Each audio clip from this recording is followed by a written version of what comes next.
Welcome back to another episode of the Mind Muscle Connection podcast. Today I have a guest episode. I haven't had one of these in been a couple months that I've had one. So super excited to get a few more of these going again. And so on the episode today, I have Dr. Mike Ormsbee on the podcast. And if you're not familiar with him, he is a professor of nutrition and integrative physiology and the director of the Institute of Sports Sciences and Medicine at Florida State University.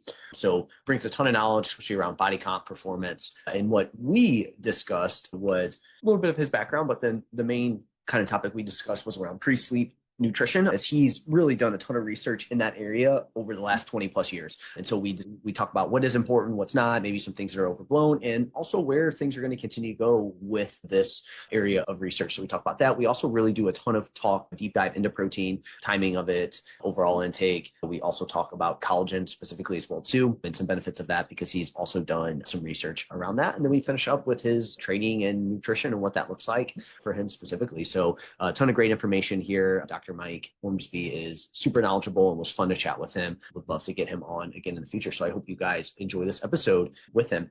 If you are interested in coaching or taking your body composition to the next level or performance, recovery, maybe you want to add a little bit of muscle, maybe you're interested in body recomp, trying that out, seeing what that's like, or again, you just maybe already are consistent with things and you just want to take things to the next level, then that's what my one-on-one coaching is for. I'm always looking to add motivated people that want to learn more about these things, are interested in this type of stuff and enjoy doing this and taking things to the next level. So if that's you, the link to that is in the show notes. You can also reach out to me on Instagram, Jeff, HOEHN_. And so with that, let's dive into today's episode with Dr. Mike Ormsbee. Mike, thanks for coming on, man. I know you're super busy. It is the summer now for you. So is your kind of time, do you have a little bit more free time in the summer, or does it pick up in the summer for you? Yeah, that's kind of like a huge myth in academics is that it slows down in the summer. I guess in some ways it does. The students thin out. We've got a lot of the FSU students will go home, but there's still a bunch that are here. I'm still teaching a class in the summer, a performance nutrition class, and then the research institute's full throttle all the time. And so it's really hard to get away. We rely quite a lot on the team that's here to carry on if anyone has little breaks here and there for different things. But no, man, we're pretty much full throttle all the time. The research never stops. No, and you get grants that are like multi-year process. So you've got to be collecting data to hit different deadlines that are approaching on any of the topics that we're working on. And it's already a freaking slow process as is. So it's like you probably need all the time you can get to run these research projects and to get all the stuff done that you need to for them as well. That's the thing. You think it's a short study, like an 8-12 week sort of intervention, and that takes several years. We did a 9-month intervention one time with collagen peptides, and that took 4 years to finish. Wow. A 9-month study. So there's quite a bit more involved than just the length of the study that you see in a paper you might be reading.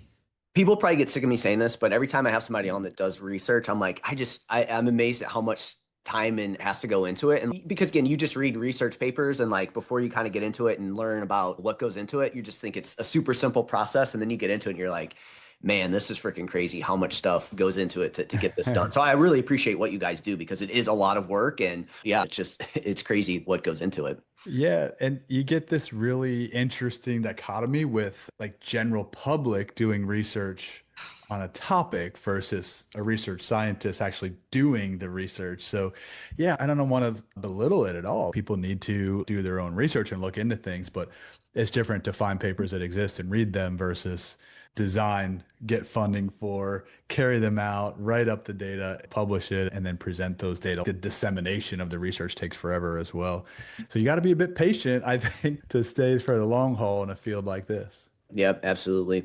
I'm just curious too, how did you get to where you're at today? And yeah, I'm just kind of curious to hear how this came about and yeah, what led you to where you're at now? Yeah, maybe like a lot of people, you were an athlete growing up, and I played all kinds of sports all the way through high school, and then I focused in on ice hockey my last couple of years, and then in through college. So I played NCAA hockey at Skidmore College, which is a Division III university, and had an awesome time with that. And towards the end of that experience, you get humbled pretty quick moving from high school to college, and even whatever division it is, it's always a step up. And yeah, I realized I love the training and I love the competition and I loved trying to be the best athlete that I could at that time. And so I was just like, what do I do with all this? And I remember sitting in the intro to exercise science class, and the professor was like just preaching about this stuff. And I loved it. And we're in a big lecture hall. And I remember once in a while he'd drop a textbook on the table and wake everybody up. And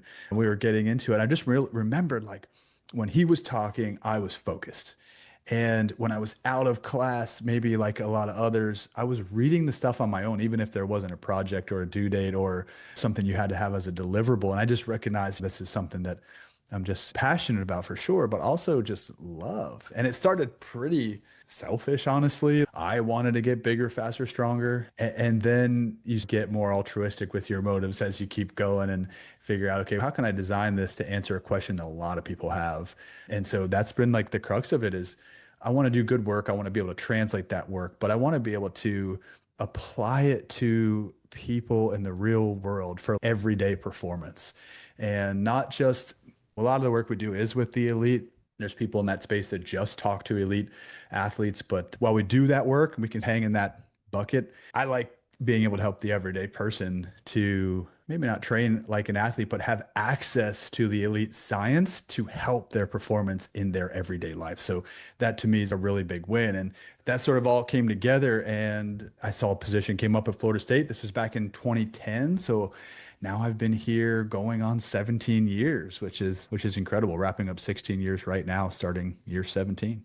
That's crazy. That's awesome. And have you always lived in Florida? Oh, no. So I grew up outside of Philadelphia and went to school in upstate New York and did all the winter sports up that way. And yeah, just got to the South for some of my degrees. So East Carolina University is where I did my PhD in human bioenergetics and then ended up getting a job back in New England and then finally landed down here where just some worlds were connecting, where the Institute of Sports Sciences was just getting built. So I was an observer for a while. And then 2014, I came in here and was able to be the interim director and then eventually an associate director. And then about 3 years ago, took over as director of the Institute to really shape it and grow it tremendously. We've had a bunch of growth in the last 3 years that has been really exciting. So we have 6 lanes of research out of our institute now. I primarily play in performance nutrition, but also have a hand in clinical exercise physiology and nutrition with some of our obesity studies. And we've done a lot of diabetics work. We've got a R01 funded study right now in that space, looking at resistance versus endurance training in postmenopausal women for fat metabolism specifically.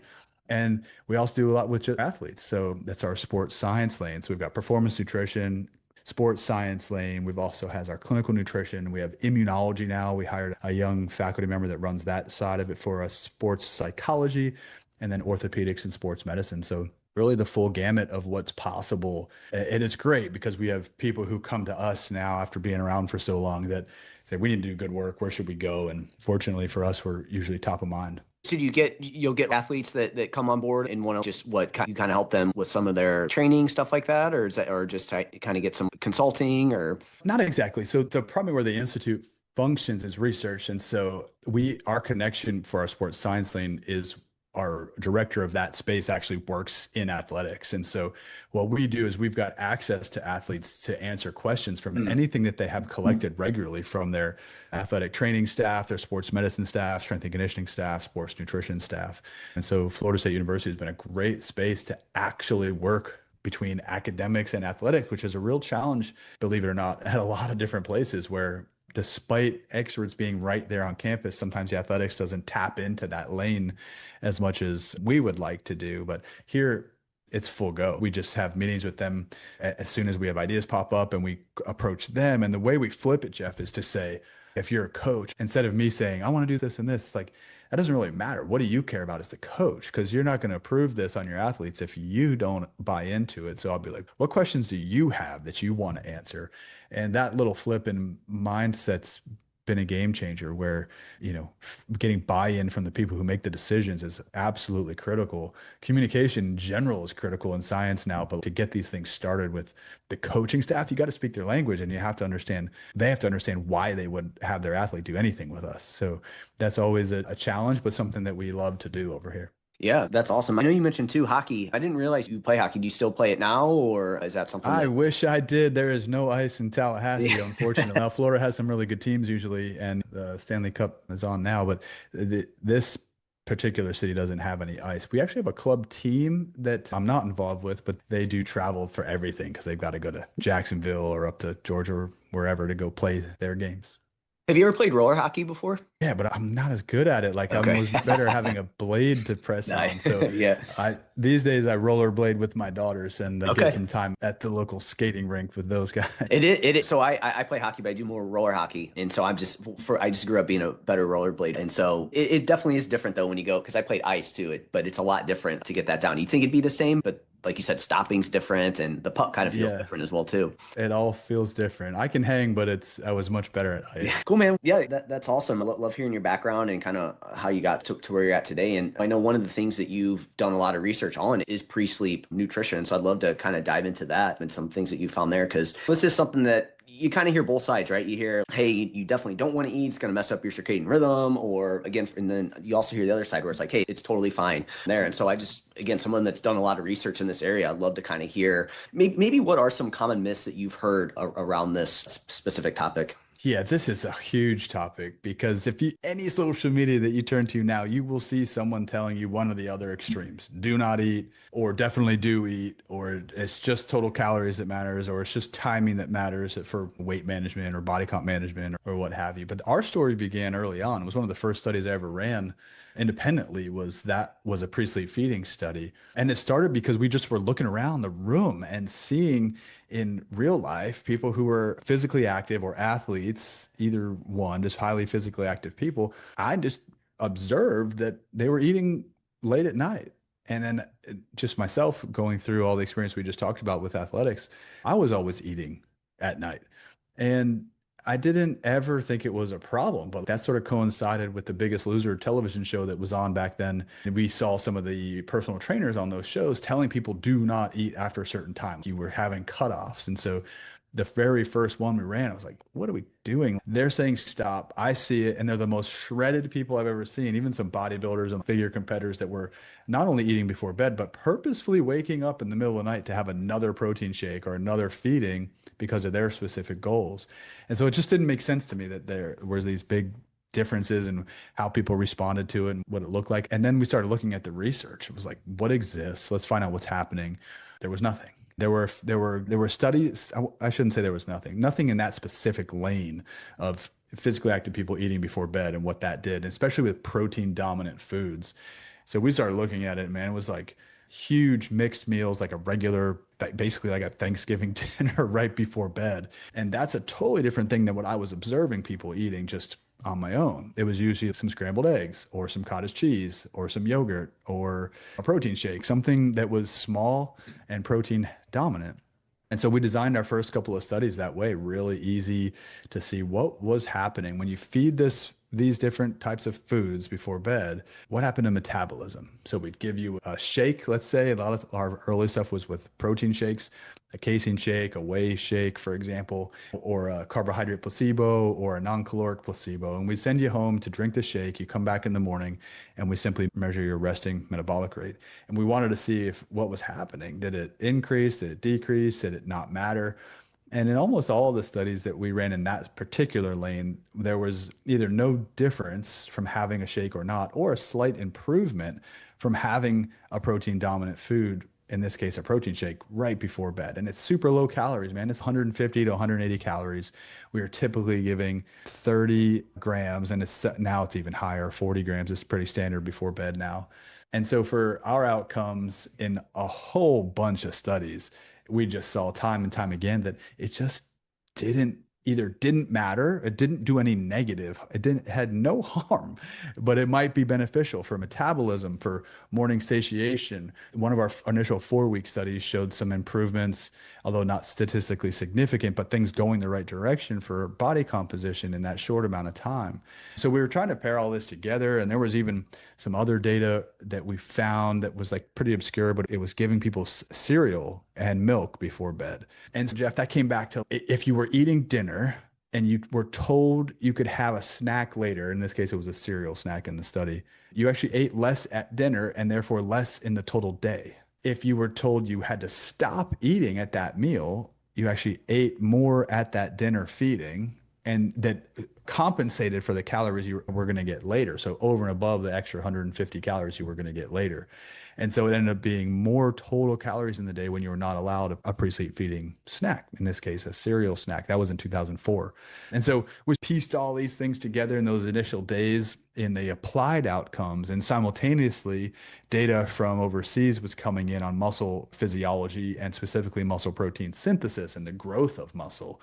And that was really a neat step because we were merging our data from very mechanistic to very applied. And we were able to team up with their group several times to give some big, nice lectures at conferences and stuff to really hone in on the whole shape of this. And this was up through, gosh, probably 2016 or so, 2017. And then it stopped being just two labs and everybody was researching this and data were coming out weekly where I'd be reading a new paper from somebody in this space. So in many ways, I loved that because it amplified how quickly we could find answers and what other people were finding. Did it corroborate what we were doing? Could you replicate any of the findings that we had or the others? And so many different studies came through. And basically, at the end of the day, in our metabolic studies, we found a small improvement or no change from one of these protein shakes before bed. Luke Van Loon's group found an increase in overnight muscle protein synthesis from this approach. We found increases in morning satiation, which it could be good or bad depending on your goal. Do you want to be hungry to eat or not? So that's context dependent. And then we also merged this with other data we were checking with old athletes doing a 3-day triathlons where you had to basically race all day and then do it again the next day and then a third day. If you don't eat in that scenario, you're going to be in trouble because a lot of people forget it's not just a one-off feeding. You're trying to be able to be the best version of yourself tomorrow. And so if you have underfueled in the day, you might as well eat to try to maintain or hit the goals you're going for. If you don't have enough protein in the day, very simple time because you're home to have a protein dominant snack. The biggest issues come up though, Jeff, when people are like, that if that nighttime is feeding is too big, a huge mixed meal, a giant pizza, ice cream. We don't know the answers to some of those, but it certainly looks like there's probably a calorie threshold at which no harm or benefit might switch to a negative based on the current existing data. And so that kind of brings up to speed the metabolic and physiology side, but the sleep side is what everybody's talking about now. And so in our early studies, we weren't looking at sleep. And I remember we did a couple of them and the reviewers would read our papers and be like, what are you doing? What's happening to their sleep? I'm like, man, I didn't even think about adding that. Silly me. And so we added it in and we started with pen and paper where people would just record what they ate at that time. And then we got a little more sophisticated and started doing some trackers for how sleep was actually going. And then we tried to look at not only sleep quality, or sleep quantity, but also sleep quality in the newer studies. And finally, last year, we actually just submitted the paper last week for publication. We designed a study with sleep as the primary outcome instead of secondary, tertiary down the line where we just looked at it. So we designed that study for sleep. We used female athletes here at FSU sleep and looked at all of these different metrics, including a subgroup that had CGM analysis for blood glucose all night long, which was really neat. And then looking at their sleep with a Whoop device to figure out what was happening with total duration of sleep onset latency and those types of things. And once again, in our hands with this particular product, we were using protein shakes or controls that were powdered. They just mixed with water and drank, all low calorie, just like we've done in the other studies. And in our athletes, we saw absolutely no change in sleep dynamics, anything we could actually measure in that study. And the interesting thing is you could view that two ways, right? You could say, you designed a study, nothing worked. But on the other hand, it didn't mess with sleep. It didn't change sleep. On that sense, you were able to top off protein reserves if you needed that, and it did not mess with your sleep. And so I think people need to take the literature and understand we're having two different conversations. A huge mixed meal is one thing. There are documented cases of that absolutely changing sympathetic drive and your parasympathetic symp overhaul so that you actually could have trouble with sleep versus a small protein drink or a small protein dominant food, which is where we're playing. And that seems to be quite advantageous and sometimes required in this particular space. And so now we're moving to different groups that suffer tremendously from sleep issues like perimenopause and menopausal women who have these massive sleep disruptions come in. So we're going to start focusing on those groups to figure out, can any of these things actually help with sleep? There's data in athletes showing a higher protein intake right before bed actually improves sleep dynamics. There's no harm. And so I think you need to do it case by case and always go back to N of one. The data show all this stuff that might give you grounds to try it. But if it messes with your sleep, man, then don't do it. You got to figure out what works for you. Take the evidence and try it, and then figure out if it works for you. Because certainly some people don't respond well, but there's many people who either don't have an issue at all and could probably have a benefit from it. Yeah, there's probably people that do kind of hear the, hey, don't eat too late. And then, like you said, and then maybe they miss on protein. Or again, another kind of situation that could happen is if somebody does have to train later in the day, right? It's like you probably, from a body composition standpoint, want to have at least some sort of protein afterwards. So then that way you don't go too long after that session without, whether you have training or a game or whatever that may be. There, I think that's an important time as well, too, there. Yeah, I have had so many people reach out that are in spaces where sleep's a problem and just saying, I thought I couldn't eat and I'm going to bed hungry and I don't sleep. And I simply added in a Greek yogurt or cottage cheese or a protein shake. And holy cow, it's not fixed, but I am sleeping way better just as I'm not going to bed hungry. And so there is something to that. The other thing on the athlete side is like right now, what time do the Stanley Cup playoffs start at night? 7. And every game, NBA right, is All playing now. They're all playing. Every major sport plays late at night, and then many times they play again the next day, or maybe one day in between. But you need to practice in that day, and you need to be ready and recovered. So you got to start the recovery process, particularly if you're going to try to train every day or compete every other day. And so people, I think they fall short when they think of it as just a one solution and just looking at one metric, when we need to think about it over time and how is that impacting my recovery and potential to perform at my absolute best tomorrow. In that situation too, again, take someone that does have that training session, or again, it's an athlete, and obviously you want to make sure that they have enough energy available and everything like that. And maybe this is something that you guys will look into, but would this be something where now you would be more open to having, say, a mixed meal with some carbohydrates potentially in that situation, or is it just going to be context dependent in that situation? Probably both. I think we'd certainly be more open to it for sure. And there's data for it. Even some strength training athletes, one of Luke's studies, it was a Schneider study when Luke Van Loon was the last author, but they were looking at over 12 weeks with resistance training men. And they gave everybody the same resistance training program over 12 weeks. And one group simply had a pre-sleep protein shake and the other group did not. But in that shake was also some carbohydrate. There was some other things in there. It was still small calorie and protein dominant, but it did have some other things in there. And over those 12 weeks, the group that took the shake actually had better outcomes. So they had improved actual cross-sectional area of their muscle and strength outcomes, like actual applied outcomes. Now, at the end of that study, there were differences in total protein intake between the groups because the one group got more before they went to bed and they didn't match it in the other group. And so that study was a little bit criticized because they were like, was it the protein or was it eating it before night? And those authors explained it like, it's an extra feeding time. Like all we were trying to do is if you can feed one more time and it's not going to be harmful and look at the benefits it's giving you, then take advantage of that time. Subsequently, there's at least 2 other studies that have matched protein intake between the groups, and our group is one of them. And when we did this, there looks like there were no differences between those groups. So protein is certainly going to be probably the driving factor there. But realistically, when are you at home? And if you realize you're in a protein debt for the day, where do you have access? In your home. If you can plan ahead and have things appropriate for that time, go for it. As long as you try it, it doesn't mess with your sleep. Great chance to get your protein to where you want it to be in a day, or your energy or your carbs or whatever it is that you're training for. We don't need to be afraid of it. And I didn't even mention this. We have done overnight studies where we put a microdialysis probe right into your belly fat. And while you're sleeping, we were looking at glycerol release. So glycerol is tied to triglycerides, right? It's a backbone of these fatty acids that attach to the glycerol backbone.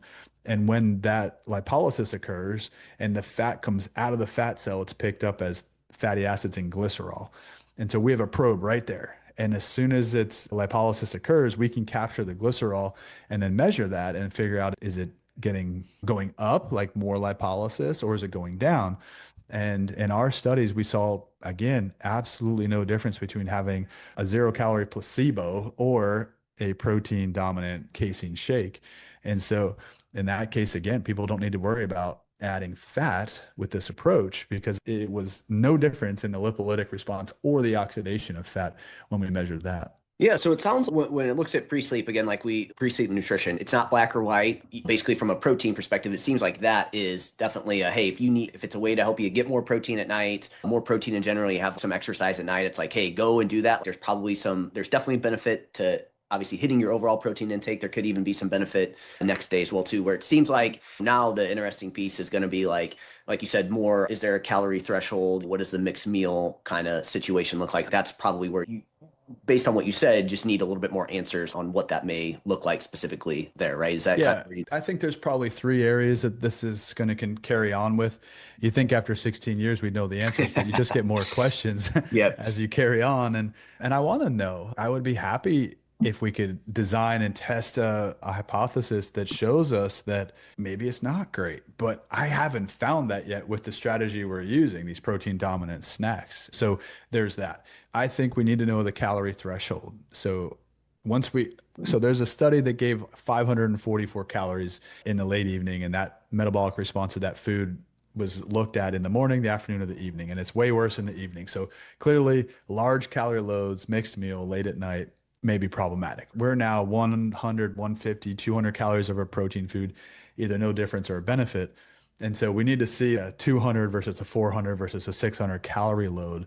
And in fact, we designed one of these studies that didn't actually get funding the first round, but we were looking to basically hide calories inside of a milkshake because it's thick enough that you could really hide how many calories are in there. So we wanted to see those cutoffs. And so hopefully we'll run that study at some point because it's very hard to blind large meals. It's going to have to be mixed in something like that where it's tough to tell how much you're drinking, how many calories you're drinking. So that needs to happen.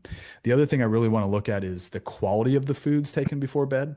So I'm wondering if there's a difference between highly or ultra processed food calorie load versus a match load from a lean protein source or even a protein shake or something. So I think the quality, the quantity needs to be looked at as well.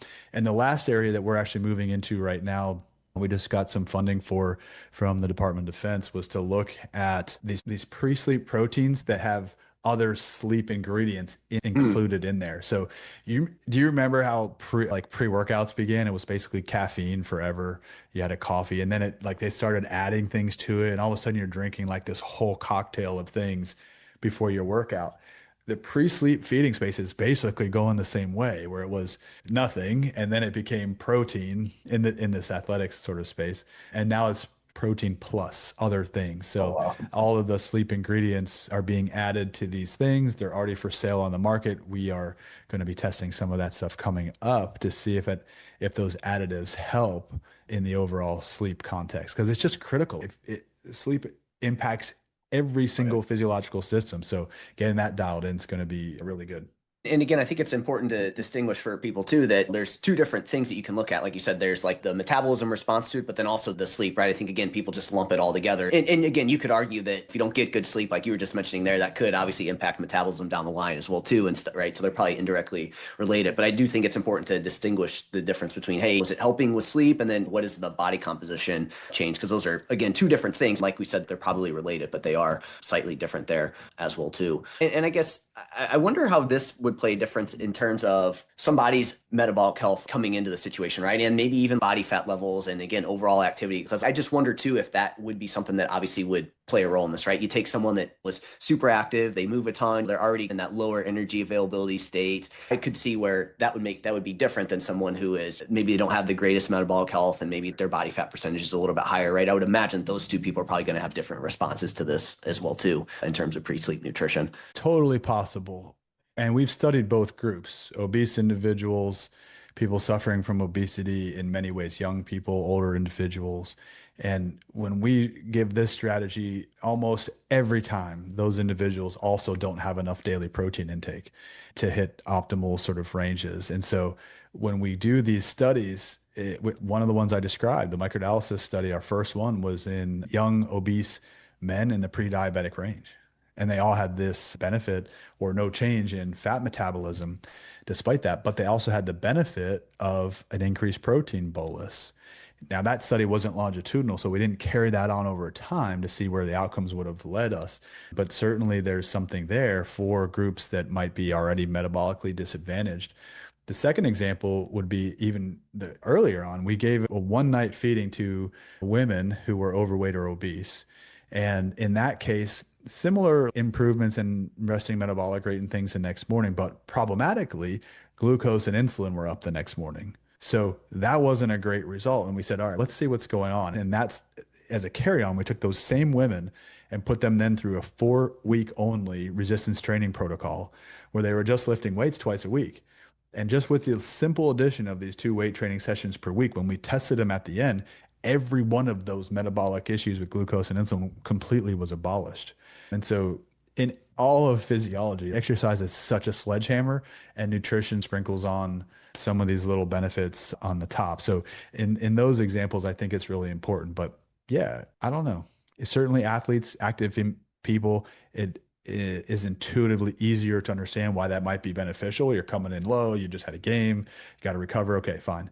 But in this other group, I think there's something really big about being at home, having an opportunity to eat, or psychologically saying, I don't need to eat 3 servings at dinner. I can have a small snack later. And the key is finding what that small snack is that you like. So I've said a couple of things many times already. Cottage cheese, for example. Not everyone loves the texture of cottage cheese. And so people are like, oh, I'm not doing that. Okay, can we do Greek yogurt? Is there any option there? Can we add anything to that might still be beneficial? And we haven't run the studies, but a lot of people will have Greek yogurt with fruit or frozen fruit or something in there, even in just a little bit, just to offset the protein load and make it a little bit sweeter for them. And I don't know if that's going to abolish the effects, but at that low calorie load, it's super low. I wouldn't think so. And then you have this advantage of getting protein up across the board in these groups, which is probably the biggest win. Can you do it at a different time of day? Absolutely. Does it have to be night? Not at all. But you're home, you have access to it, it's easy, you don't need to be scared of it, is some time that could be really beneficial for some people who fall into that sort of bucket. Yeah, no, yeah. Again, protein, like you said, small, lower calorie, protein heavy. Like the again across the board, it seems like that is like you said, it hasn't shown any downsides, and if anything, mostly benefits, especially for people that are low. So again, we definitely don't need to be scared of that. And again, now it just like you said comes down to maybe some of the other how much, et cetera, there. And so Yeah. looking forward to that. You said that you have some studies already kind of in the works around those topics. Yeah, we've got several that are starting. DoD, the Department of Defense study will be starting hopefully this fall. So we're gearing up for that one. And then we have a couple we're trying to pitch now for the postmenopausal women to see how this helps with sleep. And that 'cause these women suffer from this, and it's been the silent suffering. And if we can do anything to throw a win in there with the protein and maybe improve sleep, then that should be a great benefit. Yeah, absolutely. Yeah, it's such a controversial topic, even though it doesn't feel like it necessarily should be. And again, I know that you've been doing this research around this for a while, so I wanted to get you on to talk about it. So I think we summed that up really well. Is there anything else you want to add to this specific topic or anything like that you think would be of interest for the listener? I think watch this space because outside of protein, like we mentioned, now there are a lot of other ingredients that people are taking already or are thinking about taking or hearing about taking, like supplements specifically for sleep.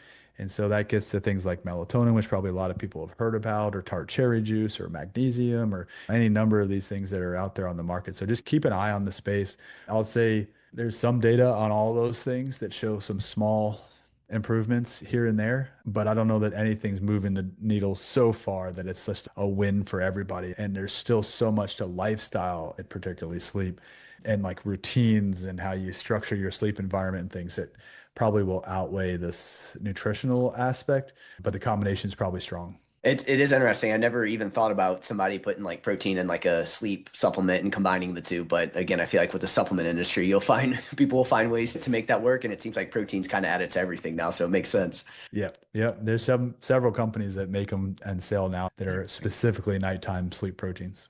Is it usually casein that they put in it, or is it whey, or what's the type of protein that they usually put in it? That's a good question. Most people think casein's the one that you should be taking because think it's thought of as a slow release protein. That's the one that definitely has the most research on it. But in I say in the last 5 years or so, we've pretty much put the nail in the coffin for that because whey or casein can be used. And there's several studies showing no difference between the two in the outcomes that are being looked at between muscle protein synthesis and some of the other markers. So it looks like either one would be just fine. The slow release makes sense, but the trouble is when you lay supine and some of the small stomach acid changes that occur at night, it may change how the speed at which casein is digested or the speed at which whey is digested so that they become more similar than we thought. And so I would say whatever works. If it works for you, go for it. Casein has a different texture. Some people like it, some people don't. And the other thing is plant-based. We've also tested plant-based proteins in a recovery model in middle-aged, really active men. And we used a plant rice combination in that study. And it ended up being no different from whey or casein in that particular study. I think any of the proteins will work. You just got to do it. You got to stick to it and really make that part of your lifestyle.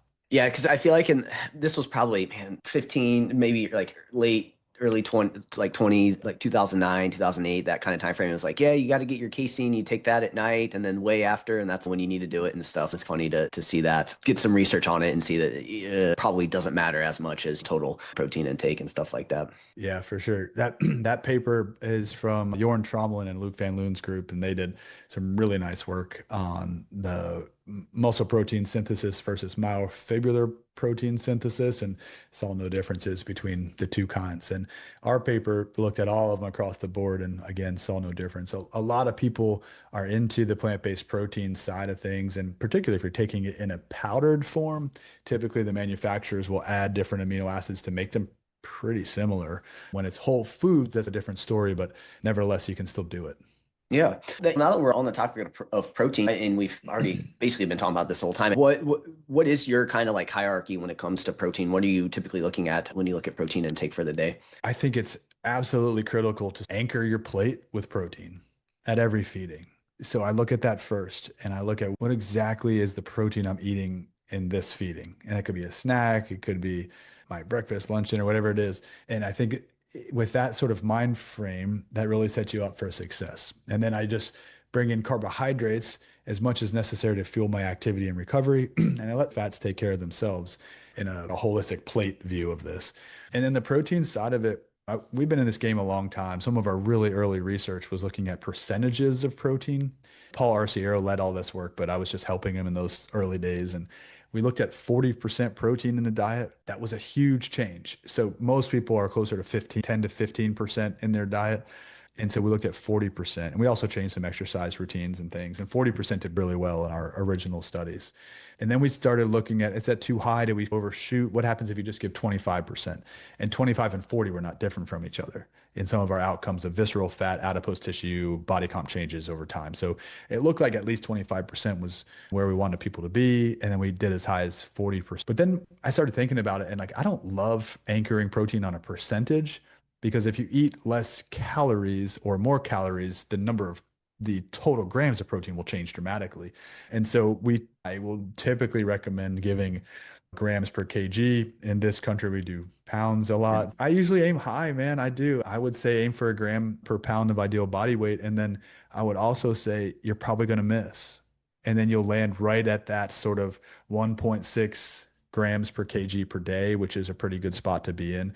And I think maybe it might be higher ideal for some people. There's some data now with endurance athletes on a recovery day that up towards 1.8 might be really good for those endurance athletes. I think people looking to lose body weight and particularly body fat might do well a little bit higher.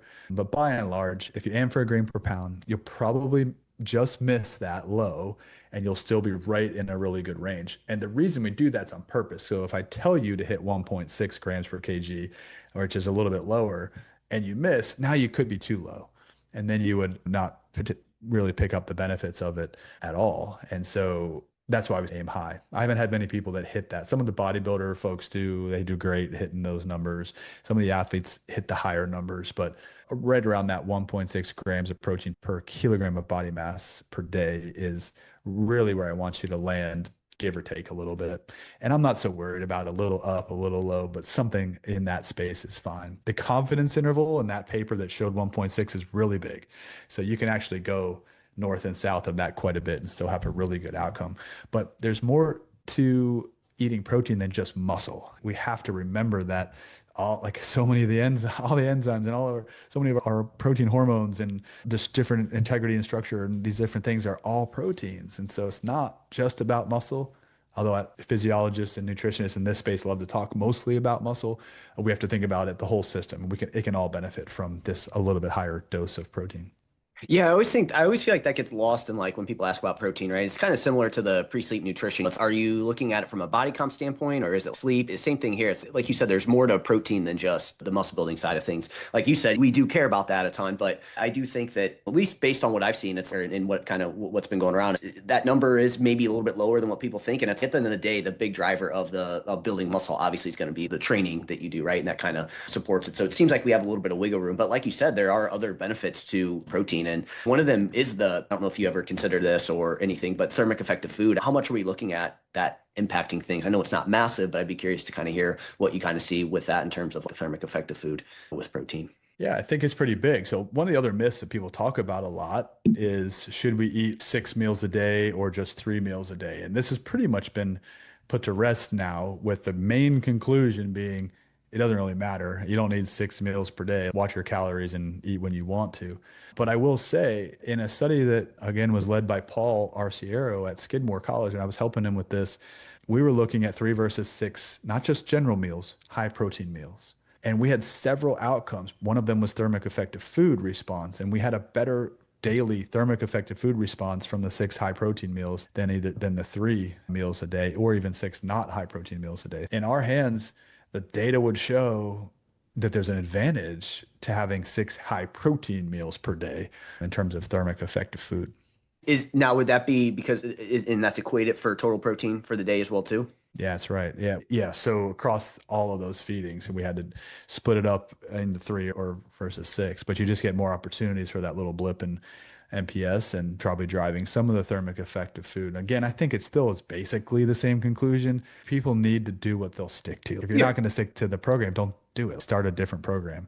Something you can stick to forever. If we're not, I don't like to give advice to have someone change their body shape for a wedding 2 weeks from now. It's much more healthy sort of long term if we can do something that you'll just stick to forever. That's with exercise, that's with your nutrition or any of it.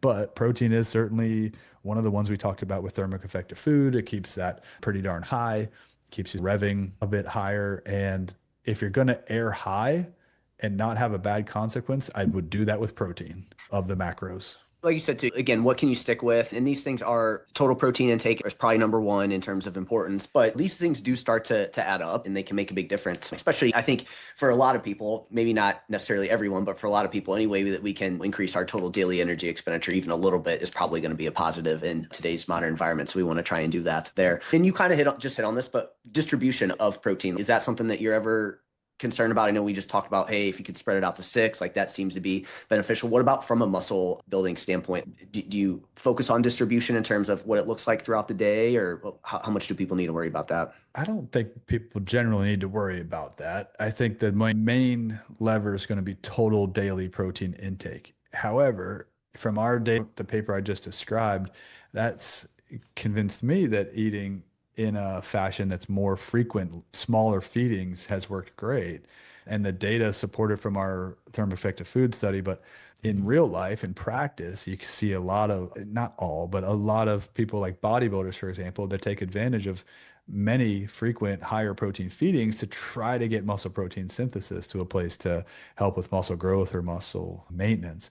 So do you need to? No way. But if you're someone who likes to eat, that's me, and prefers protein dominant foods, that's me. This is a way that fits my lifestyle really well to just be able to frequently eat and have a high protein snack or meal. Now, I will say convenience is a thing and people all have busy lives. And so you need to plan ahead to say, can I do this with Whole Foods? Yeah, absolutely. But how inconvenient is that to try to pack that every single day? And that's the advent of protein shakes and protein bars and things like that, which you totally don't need to do. But they do add convenience in everybody's hectic lives to simply get a little more bump in protein. Is the leucine threshold, is that anything anybody needs to worry about, right? It's kind of, hey, try and hit about 20-ish grams. And now obviously that's going to be dependent on the actual protein source and stuff like that. But is that anything that, and again, this probably goes back to what you just said, but I didn't know if there's anything to that or that over time maybe making a difference in terms of muscle growth or anything like that. Yeah, I think there is something to that. At each feeding, we would be looking to get about 2 to 3 grams of leucine.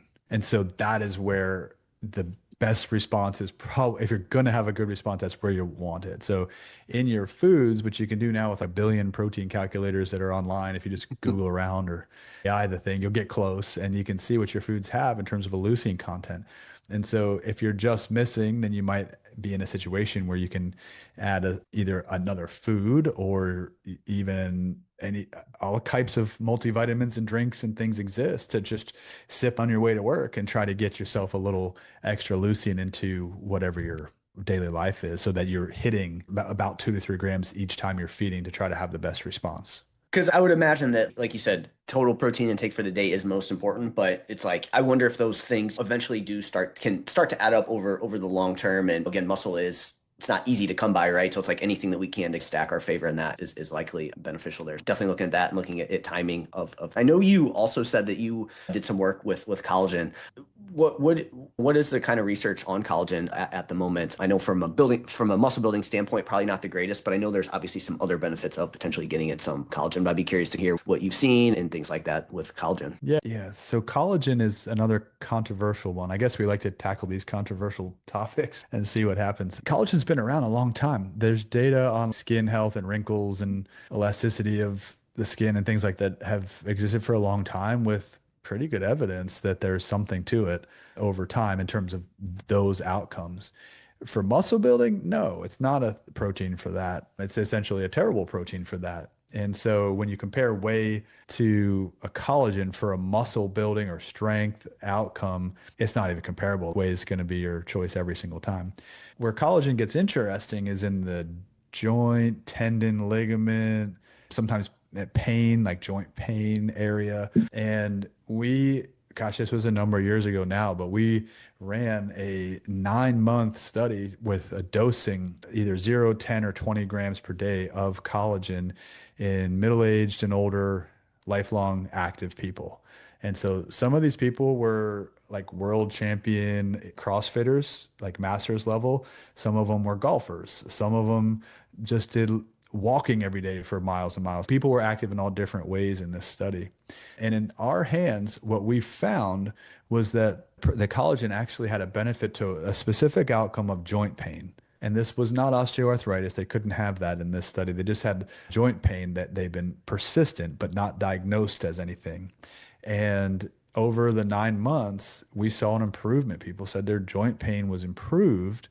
And when we did mental health scores, they were better because if you have less pain, you probably feel better. And so we were really fortunate to see that. The caveat was that this outcome was strongest for people who exercised the most. So collagen and blood flow to joints is really hard to do. And so you typically would take collagen before exercise and then try to exercise about 15 minutes later. So try to get your blood flow to get the collagen peptides to the place that's exercising. And that's the strategy for taking it. And in our hands, you had to do, I think it ended up being like over the recommended 150 minutes per week and higher is where they saw benefit. If you were anything near or lower than that, then the benefit didn't really happen. So I wouldn't just take it and sit around and your pain's not going to go away. It's to take it and be active. And then you have to be so patient though, because it just takes forever to feel this. We tested people at 3, 6, and 9 months for main outcomes, and then every month for everything else. And it took 6 months at least to see that result, and then 9 months before it really was apparent. Also, so you guys found joint pain. It was helpful. You did mention that obviously in that one, osteoarthritis, nobody could have that. But I have seen that is obviously that makes sense based off that. And then even tendons too, right? I know Keith Barr's done some research around his kind of tendon protocol that he has where you take it, like you said, you take it beforehand, which is super interesting with some, I believe, vitamin C, right? Because I think you need vitamin C, obviously, for that to get there and everything like that as well too. Because yeah, collagen, again, people think black or white with it, right? It's like oh, it's not good for building muscle, don't take it. But there are some potential benefits of taking it. Do you take any collagen or anything like that yourself? Yeah, I was really skeptical, but after we did that study, it becomes an easy habit for me to do, like in a warm beverage to make it dissolve, and then I'll exercise shortly after that. So that's typical a morning routine for me. And Keith's obviously done all the research on that space. Like his awesome. Kudos to his lab for really pushing the envelope and what's possible there. In our study, what was really interesting is we still saw those benefits to joint pain, and we did not give it with vitamin C, and we didn't tell them to take it before exercise. So even again, so that could be something where, hey, just again, just take it. Don't necessarily worry about the exact timing of it, but just take it. And That's what we did in our study, but more so the way I think about it is, could we have seen better. more of a benefit if we had given it with vitamin C and told them to take it before exercise, because we just didn't do it. They did take it twice a day because we had 0, 10, and 20 grams. And so you had to take two things twice a day, either 0 and 0 or 5 and 5 or 10 and 10, just to get all the numbers to match up and the powder not be so much. But yeah, we probably could have a better outcome if we did it a little differently. And I'm assuming you have to dose it that way because then if people take it, they're like, "Oh, I'm getting a lot of powder in here." Then it's like a placebo type situation. Is that typically what's Yeah, exactly. Like blinding studies, like in randomized placebo controlled studies, like we have to do a lot of work to make sure that they're blinded and we're blinded. Like we don't know what we're giving them, and they don't know what they're taking until the study's over. And I have someone who's not involved with the study provide me the key. And then I figure out in the stats what happened so that you don't have any influence on what they're doing. does collagen type matter? Is that something that you're looking at there as well too? Probably does, but we have not studied differences in that in our lab. But there's so many different types. A lot of the type 2 collagens are what we're seeing used a lot, and that's what was our product. Okay. Yeah, because I've seen difference on that. Hey, you need to take this, and then there's UC2, and yeah, like you said, there's just different types of collagen. So, okay, cool. We're kind of here towards the end of the time, and I wanted to bring up what I'm just curious to kind of hear what you like to do for your training, what that looks like, and everything like that. What are you working towards? And yeah, just love to hear a little bit more about your training. Yeah, that's always a fun one. When I got out of competitive ice hockey, at that point, I needed something else to do. And I remember being in the lab, and one of my advisors came up and he's, "Hey, I'm leaving for a bike ride." And it was like 3 in the afternoon. I'm like, "Ooh, if I get a bike, I might be able to go leave also and go on a bike ride." And so I got into cycling a little bit when I was in grad school, and then that turned into triathlon. And so I did about 10 years of triathlon training, which was a great decade of fun. I ended up competing in a couple of half Ironman events, those 70.3s, a bunch of smaller races, Olympic and short sprint distances, and some open water swims and these types of things. And then unfortunately, I'm scared of getting hit riding my bike. There's so many people that have been hit. One of my doctoral students that came in and out of our lab, I actually worked for a different professor, but he was here all the time. He ended up getting killed on his bike. And it just was like, this is too much. And so I ride a little bit indoors now. And I went back to my roots, which was primarily strength training. And I love sort of the hybrid training. What I typically do in a week is at least 2 heavy lift days. I typically also do one, if not two, sort of CrossFit type workouts, the moderate weight, high repetition, really gas, high intensity work. And simply because I like it. I like the competitive nature and it makes me feel good. And then I also work in 1 to 2 endurance running, typically running days where I either do a slow pace or sometimes I'll pick it up and do some intervals. So my whole thing is that if you were to say, "Hey, I need one more guy to join our team, no matter what that is, I can be there." I want to be able to handle that type of thing. And so right now we do some competitions with our different gyms that we get into. There's sort of High Rocks-esque events that have been fun lately on the schedule, but we just had a marathon come up and a friend needed a teammate. "Hey, can you run 6 to 8 miles?" I'm like, "Yeah." So we did. And so I want to be able to just take care of any of those things. Middle age now, it's amazing to see the deterioration of middle-aged people. And if you just stay active, you have a much better chance of surviving some of this stuff. And I love the studies that show we don't lose muscle just because of aging. We lose muscle because of extreme inactivity. And some of my favorite papers are like MRI images of muscle of people who stay active or not through their 70s and 80s, and their muscle quality looks great as long as you stay active.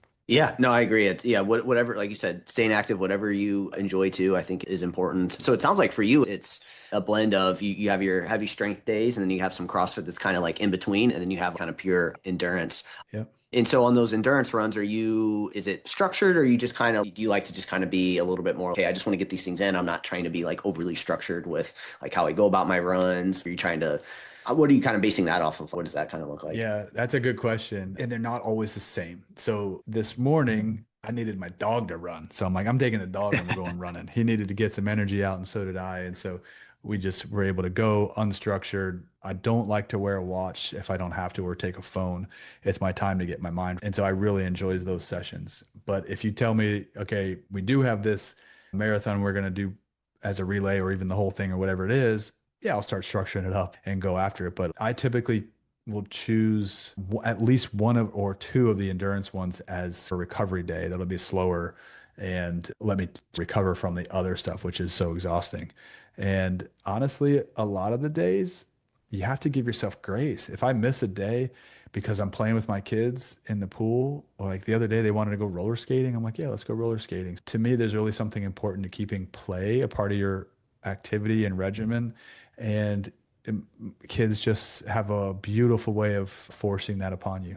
Yep, absolutely. Nutrition wise, you feel based on that, I feel like you probably have to eat a pretty good amount to be able to feel all that. Do you ever run any cuts or anything like that? Or do you just try to kind of keep body composition where it's at, kind of maintain weight, or what does that look like for you? Yeah, typically it's pretty consistent for me. I have gone through many periods of tracking everything and get pretty good at doing that without having to track. But then I'll do it for a little short burst and figure out if I'm in line. But I typically stay in a competition ready at all times, which is, it's probably part of my makeup and part of just how I like to live my life. Plus I teach and talk about this stuff all the time. And so there's something to in the walk, talking the Yeah. talk, walking the walk for what you're up to. Now, when I was doing triathlon, that's when I did some serious documented cuts, which was interesting because I typically sit about 200 pounds, and that's a big triathlete, and I wanted to race at about 100, which is still a big triathlete. And so I cut from 205 to 180 for some of my races. And those were really interesting because I had all the tools there to measure everything. So I was measuring body composition over that whole time, tracking food, using specific supplements to try to get through that. I was using creatine through that whole process. With back when I was doing that was controversial. People were like, why would you take that? Isn't that to grow? Blah, blah, blah.